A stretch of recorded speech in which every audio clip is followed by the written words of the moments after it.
um novo olhar sobre a Mooca. Ele vai se renovar, como tudo. Quero perguntar, o que você daria de presente para a Mooca? Restaurantes, casas de esfirra. Botecos bastante, muitos bares, né? Você tem uma série de faculdades.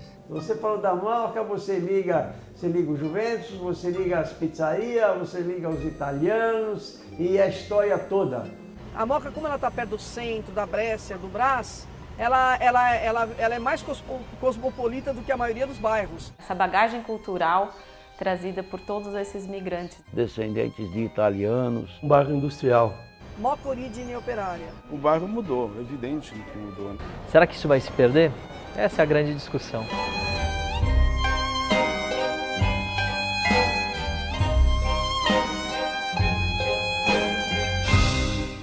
Mooca é um bairro de origem operária, industrial. O primeiro remanescente assim, industrial da cidade de São Paulo aconteceu aqui. Brás, que é vizinho, que é um distrito também muito importante como a Mooca é. Mas os principais locais de indústrias da cidade aconteceram aqui. O bairro todo vivia em função das indústrias. Tanto que você tem algumas vilinhas que são vilas operárias, são vilas pequenas, casinhas pequenas. Se você for daqui dessa rua Ipanema até a estação do metrô, você vai ver que as casinhas são todas pequenas, todas elas com a fachada na rua, elas não têm quintal frontal, que é bem uma característica de bairro operário. Um bairro tranquilo para se morar, para trabalhar, para viver. Então, a gente vive num reduto italiano, no qual eu faço parte. Eu não sou italiano, sou descendente de portugueses, mas eu tenho um carinho imenso por todos. A Mooca, na realidade, era um bairro bem diferenciado em termos de hoje, mas só que essa diferença era por causa dos galpão, das vilinhas que existiam. Ainda tem algumas, mas são poucas, que essas vilinhas estão dando espaço para fazer prédios, essas coisas que o mundo moderno exige. A Mooca é repleta de galpões que estão sendo comprados, adquiridos por incorporadoras e acabam construindo grandes espigões. Isso traz inúmeros problemas ao bairro, inclusive até uma questão xenofóbica, assim, de muitos moquenses falarem, poxa, mas ele nem é do bairro, como... Na verdade, seria interessante receber essas pessoas e tentar, então, encontrar soluções para os problemas que são advindos dessa verticalização. Então muito se fala sobre isso, né? Pô, você só encontra isso na Mooca. Será que com a vinda dessas novas pessoas que vão ocupar esses novos apartamentos, esses novos empreendimentos, será que isso vai se perder? Então, com a chegada de muita gente que vem de fora, eles trazem outros hábitos.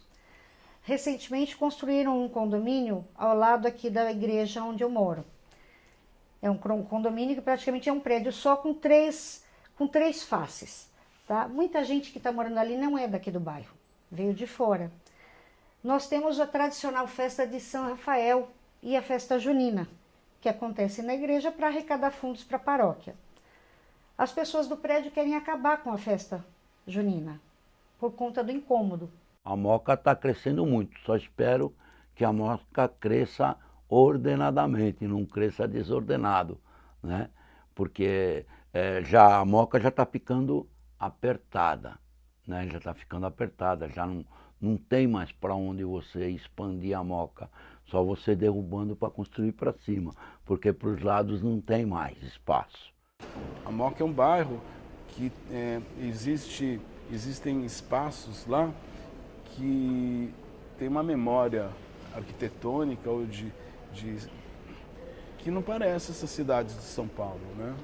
Daí vem uma imobiliária, porque aquilo lá nada é preservado por patrimônio histórico nenhum. Quem preserva é a família que mora lá, acho, sei lá. Daí vem uma incorporadora, põe aquilo abaixo e não tem ninguém que impeça. Ela está perto do centro. Apesar dela estar no centro de São Paulo, ela vive isolada. Ela vive como se fosse uma cidade do interior, onde ainda as pessoas se cumprimentam, têm respeito. Independente do que está ao redor, eles sempre se comunicam, eles sempre estão indo lá querendo se informar, saber. É coisa muito diferente do que eu vi nos outros bairros, né? Cada um com a sua vida e sempre vendo no estresse ou a pressa, e aqui já muito mais tranquilo, bem mais desenvolvido. E eu percebo que a comunicação das pessoas aqui é excelente. Minha família é toda italiana, né? Meus ascendentes são italianos, então eu nasci na Mooca, toda a família. Então tá na Mooca e tá em casa. né? Eu me sinto muito bem, eu já saí desse bairro, voltei, continuo trabalhando aqui. E a Moca, é isso. É uma delícia, é um bairro muito aconchegante, muito acolhedor. As pessoas falam com as mãos e gritam, mas é um bairro maravilhoso, que está crescendo muito, cheio de atividades, cheio de restaurantes, cheio de atividades culturais também. A Moca está crescendo e está crescendo de uma forma bem organizada. A nossa ideia, pelo menos aqui eu pensava assim, é reforçar isso, essas festividades, tudo. E aí as pessoas que vêm de fora acabam participando. Não digo que vão todos que como é o bairro dormitório, vêm dormir aqui e depois vão embora e não estão nem aí. Mas você tem muitos que acabam ficando no bairro e acabam participando disso. Quando se migra pessoas de bairros diferentes, comportamento diferente, vem tudo morar na Moca, existe uma diferença entre o bom dia, boa tarde, boa noite, que o moquense gosta muito de pronunciar e se pronuncia isso com grande prazer. E quando o cidadão vem de fora, ele não conhece essa cultura e ele termina se trancando no seu espaço pequeno e simplesmente não tendo esse contato social, que a Moca realmente tem um contato familiar, um contato social, um contato de amizade muito profundo. Então, a maioria, como sempre foi, são de pessoas e famílias italianas ou com a sua ascendência na Itália. E isso que eu acho que faz a diferença aqui.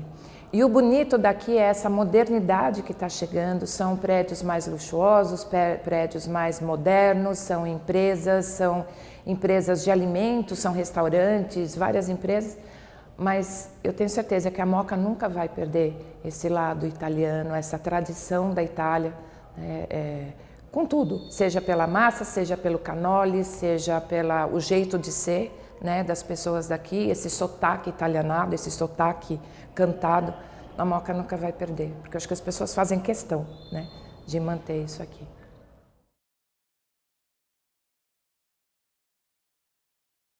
Eu tenho muitos amigos que apostam e empreendem aqui no bairro, são nascidos e criados e investem aqui no bairro, assim como eu, e querem ver o bairro cada vez melhor, um bairro seguro, um bairro onde você possa andar com tranquilidade, com a sua família, né?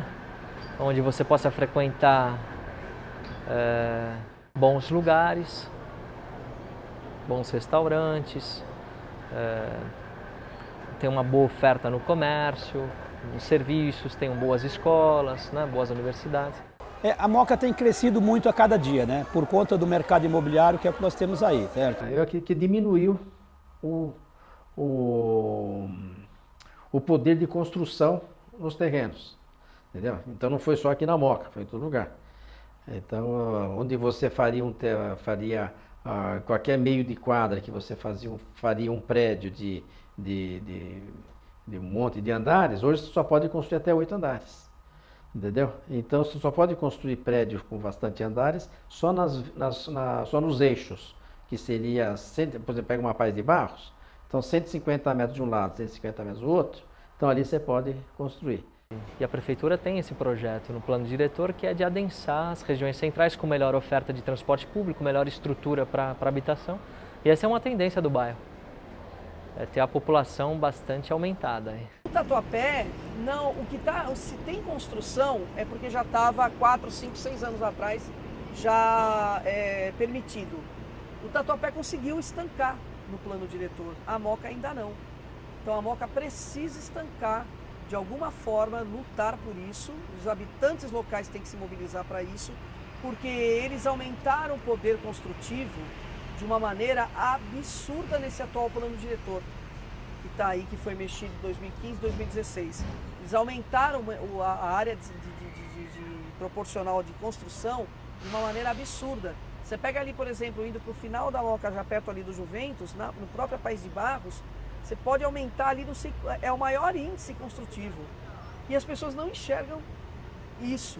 Como sendo um bairro industrial, ainda existem muitos galpões, né, que estão sendo eles, alguns, a gente está tentando tombá-los para conservar e talvez a ideia, não, talvez não, é fazer uma ideia de você ter uma condição mais tranquila, de você poder explorar mais esse tipo de espaço com atividades culturais, né? E não simplesmente demoli-lo.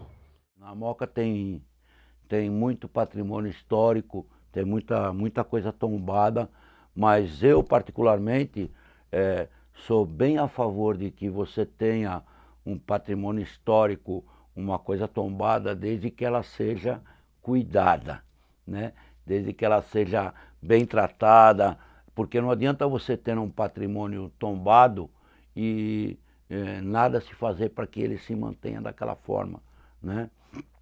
Haja visto que era ali onde era o Moinho Santo Antônio, tá? Então aquilo de repente empresários compraram aquilo, mexeram, mas porque não estava tombado, não podia mexer aqui, não podia mexer ali, e de repente derrubaram uma parte lá para fazer condomínio, né? Então eu acho que tudo que você traz para benefício da população, eu acho que é muito bem-vindo. O que a gente nota é que a maioria das grandes indústrias, por um motivo ou outro, a maioria deles está se transferindo por áreas com mais vocação industrial do que é hoje a cidade de São Paulo, que a vocação está se transformando em uma cidade prestadora de serviços, né? Então, por conta dessa transformação, a Moca também está se transformando, né? Com o desaparecimento desses galpões. Talvez a grande diferença do Tatuapé é que a Moca, apesar de estar ocorrendo essa mudança, ainda mantém as suas raízes. Isso é muito positivo. No bairro da Moca nós temos muitos terrenos oriundos das antigas indústrias, que são foco das grandes incorporadoras para a verticalização do bairro. O papel do Muda Moca, de certa forma, é tentar trocar essa verticalização por novos parques. Nós temos o terreno da ESSO, da antiga ESSO, que é um terreno que está contaminado ali na região do Parque da Moca, e nós brigamos então para que aquele terreno se torne um grande parque, ou até mesmo que, se for então servir para a iniciativa privada, para a construção de prédios, parte dele se torne um parque. Onde tinha aquele parque da ESSO, que lá é um terreno contaminado, que lá para você descontaminar, foi feito isso mais ou menos há uns 15 anos, ele vai demorar mais uns 15 anos. Então a ideia é aproveitar aquilo para tentar fazer um espaço público e ter um espaço de lazer. Você pode falar, mas é meio contraditório se aquilo é contaminado, mas hoje você tem tecnologia que você consegue descontaminar.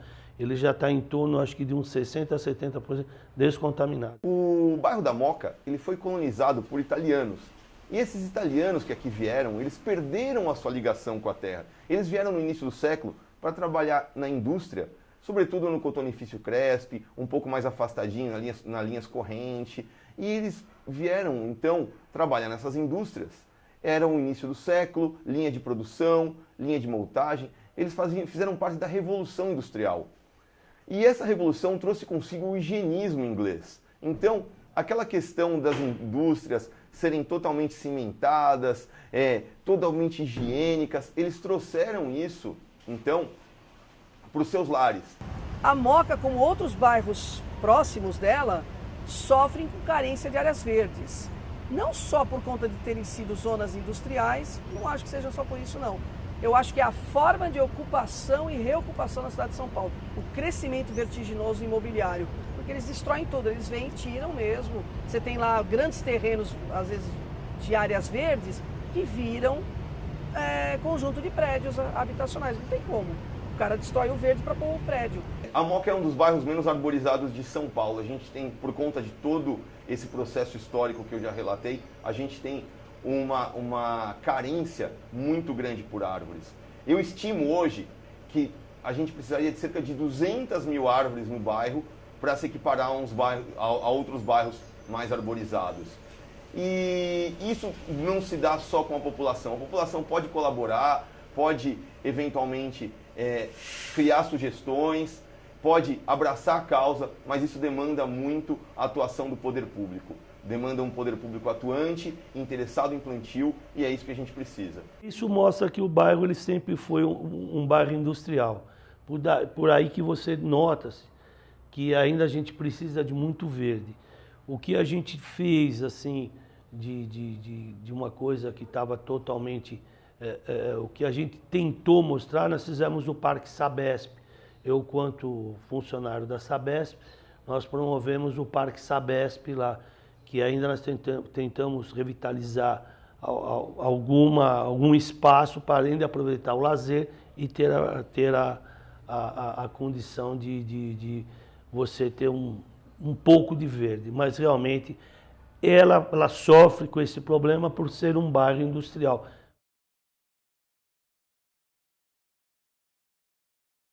Por que a Moca completa tantos anos, tão próximo, 2 anos a menos que São Paulo, e o Brás, que deveria ter bem mais, porque um dia a Moca pertenceu à comarca do Brás, o Brás não tem?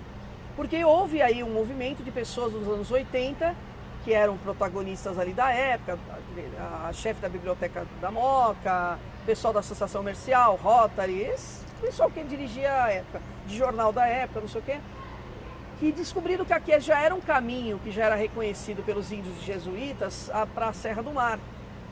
Então acontece que como caminhos da Moca, a Moca já existia. Entendeu? Como bairro consolidado, ela tem outras datas. Por isso que aí acabou, a partir de 1985, foi reconhecido que a Moca tem essa idade que ela tem hoje. Ela completou 461 anos e não apenas, sei lá, 180, 200 anos e tudo mais. A hospedaria, ela começou a funcionar em 1887 e terminou os trabalhos em 1978, então foram 91 anos de história. Por aqui passaram 2,5 milhões de pessoas, de mais de 70 nacionalidades, mas também, no segundo período, também brasileiros, muitas pessoas passavam por aqui. E, na verdade, a hospedaria ela tem ela teve um pouco esse caráter mesmo de casa de passagem. Então, as pessoas passavam aqui por um tempo para já serem encaminhadas para os postos na lavoura de café. A grande maioria passava por aqui, vinha de navio, a gente sabe disso, aportava ali no Porto de Santos, alguns iam para a Argentina e muitos vieram para o Brasil. Aí de trem chegavam até aqui, porque a gente tem toda essa orla ferroviária remanescente da São Paulo Railway, eles vinham aqui para a hospedaria e ficavam o tempo de permanência necessário para irem para as lavouras. Os que não iam acabavam trabalhando aqui na região, muitos vinham já com ofício, os italianos principalmente já tinham ofício, alguns deles eram mestres de obras, onde eles viviam lá nas regiões, nas províncias que viviam na Itália, e vinham aqui com esse, digamos, com esse cabedal de conhecimento. Sem os imigrantes não haveriam todo esse progresso que hoje nós podemos desfrutar. E o Juventus, ele é praticamente um fruto de todos esses imigrantes que vieram da Itália, principalmente, e outros tantos que vieram de outros países e acabaram se fixando na Moca. Ainda conserva-se as grandes migrações, né? Mas ela também está sendo renovada, que começou com os chineses, hoje está indo para os bolivianos, agora está entrando também os africanos.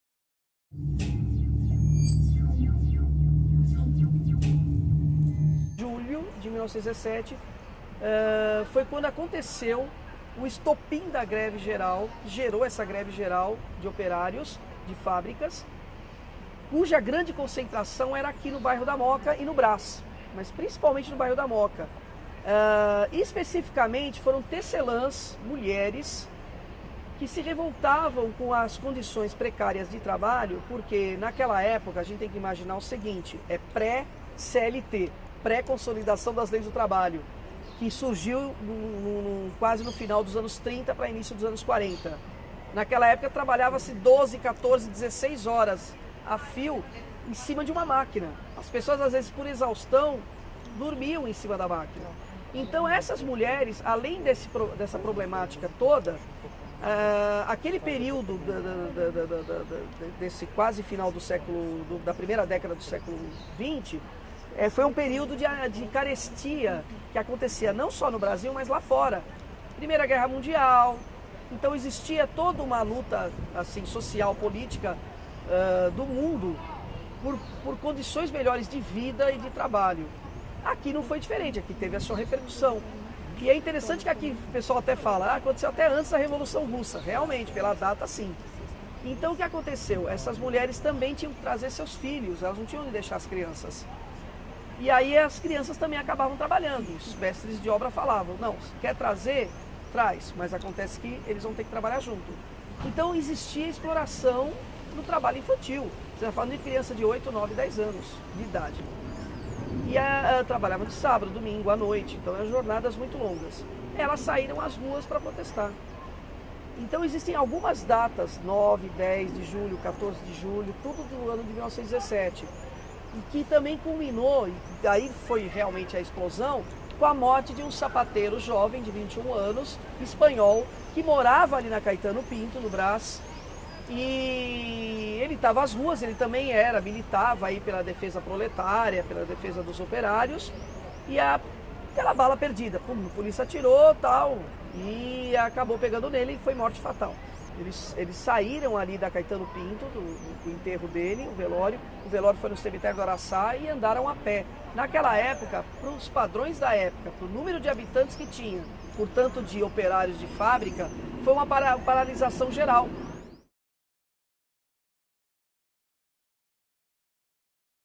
O antigo prédio do Alpargatas e hoje da escola, ele está numa fronteira desses bairros todos. Eu assumo que eu não sei exatamente qual é a fronteira deles. Onde que começa a Moca, onde termina o Brás, onde começa a Bresser, eu não sei. Na verdade, ela tem Moca, Alto da Moca e Parque da Moca, dizem os mais antigos, que foi inventado pelo mercado imobiliário. Não existe essa divisão, é só Moca e Alto da Moca e acabou. Aqui o que acontece, como nessa parte aqui da Bresser, o que acontece? A hospedaria, ela está numa região fronteiriça. Só que aqui onde ela está, Visconde Parnaíba e a Doutor Almeida Lima, onde vocês têm a faculdade, é Moca geograficamente. Não adianta falar que não é. E tem a Radial Leste, Alcântara Machado, que também é um corte transversal ali, igual é a linha férrea. Só que muita gente pensa que aqui é o Brás. A própria Embi Morumbi, cheguei a brigar bastante com eles no início, quando eles vieram para aí, que eles falavam que era Brás, não é Campus Brás. Aí eles começaram a chamar de Campus Centro. O que existia da Embi era só lá na Vila Olímpia. Eram 3 ou 4 prédios que existiam na Vila Olímpia. E quando esse prédio foi comprado pelo Gabriel, que era o antigo prédio das Alpargatas, tinha uma proposta de fazer uma reforma e transferir uma parte da universidade para cá. E nessa época, quando o Gabriel comprou o prédio, nós viemos aqui com alguns professores, com a coordenadora de comunicação da época, que era de publicidade e comunicação, que era Soledad Galhardo. E nós viemos numa excursão, numa perua Kombi, alguns professores, para conhecer o prédio. Foi logo depois que o Gabriel comprou, ainda antes de começar as reformas todas. Então ainda tinha máquinas perdidas pelo meio, o chão era todo de taco, estava tudo levantado, vidro quebrado. Era uma coisa que você olhava e falava, jamais isso daqui vai se transformar numa escola. Disso teve uma visita, que eu também não me esqueço dela, com uma arquiteta. Era uma arquiteta responsável, acho que ela era do escritório de arquitetura, que projetou a reforma da Embi. E ela tem 2 coisas que ela falou que me chamou muita atenção. Uma delas foram essas colunas que existem aqui, que ela tem um nome que eu não me lembro, que é uma coluna que ela abre todas elas. E é um sistema de sustentação que, quando a Alpargatas foi construída, esse sistema de sustentação era muito inovador. E era uma engenharia muito inovadora quando o prédio foi construído. Isso sobre a construção do prédio. E sobre a reforma, ela falou uma coisa que até hoje eu não sei se foi adiante ou não, e aí, aqui particularmente, é uma coisa que hoje me incomoda. Ela me lembra dela ter dito que o prédio seria envelopado. Ela usou exatamente este termo, envelopar o prédio. Ele seria coberto com metal. Como de fato um pedaço dele com umas placas que me lembram cobre, mas aquilo acho que não é porque é pintado, não sei, ou já foi cobre e hoje é pintado, não sei. E existem esses frisos na frente do prédio, né? às vezes eu tenho a sensação de que esse envelopamento não foi adiante, ficou faltando, né? São Paulo é antropofágica. A forma de ocupação que São Paulo tem desde o início do século passado é destrói e refaz, destrói e refaz o novo. Então destrói um tecido como esse histórico e não sobra mais nada, fica só aquele referencial de uma lembrança que também desbota e apaga igual uma foto antiga. A grande missão do museu é justamente ter em vista esse patrimônio maior, que é desde essa construção arquitetônica, que é a hospedaria de imigrantes, até todo esse acervo, essa coleção bibliográfica, museológica, enfim, toda essa coleção que a gente tem, que a gente conseguiu preservar até hoje da história do que foi essa hospedaria, mas também sempre relacionar com essas experiências migratórias de hoje. Você imagina se a gente tivesse perdido essa hospedaria, não poder ouvir esse trem, a Maria Fumaça, que é uma velha Baldwin inglesa de 1890 e tanto. Você precisa ir só lá para a Inglaterra para ver, ou precisa ir para Ribeirão Preto para ver. Não, você tem aqui em São Paulo, na região central. Mas por quê? Porque algumas pessoas abnegadas quiseram preservar isso daqui, a duras penas.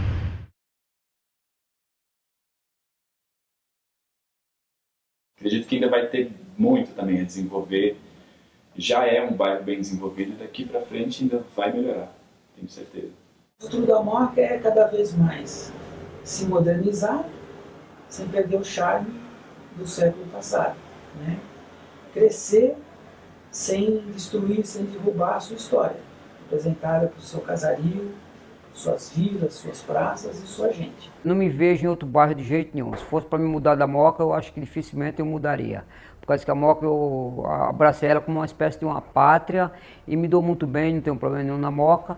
E a Moca tem esse lado positivo, amoroso, gostoso, que chama um lado como se fosse um lado de uma família só. A Moca é a Moca, Belo. É isso aí. Piove, piove, fa tempo che piove qua.